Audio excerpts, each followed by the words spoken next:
مدرسة بدون سور. الثانوية الإعدادية الزهراء بطنجة انهار جزء من سورها ليعوض بالزنك، وضع لا يساعد على الدراسة والتحصيل بسبب الإحساس بانعدام الأمن، يقول الأساتذة الذين وقفوا للمطالبة ببناء سور جديد يحفظ للمدرسة حرمتها.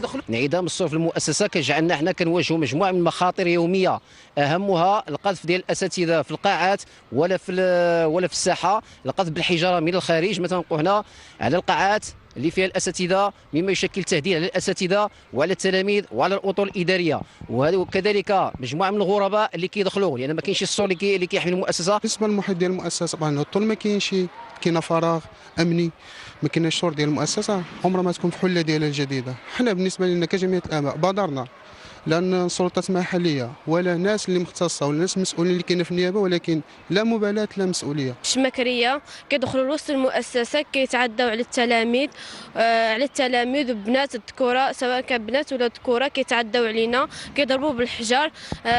وثاني مشكل خصنا الامن قدام المؤسسه.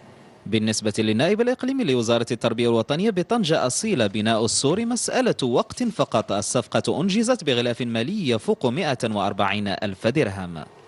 الصفقة الخاصة ببناء هذا السور تم إنجازها، وسيتم الشروع في القريب العاجل في إنجاز الأشغال.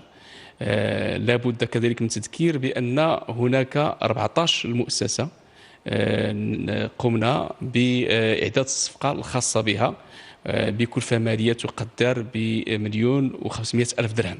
وفي انتظار الإصلاح تبقى الثانوية الإعدادية الزهراء منفتحة رغما عنها على محيطها الخارجي، علما أن هذه المؤسسة التعليمية تضم 70 أستاذا وأزيد من 2700 تلميذ.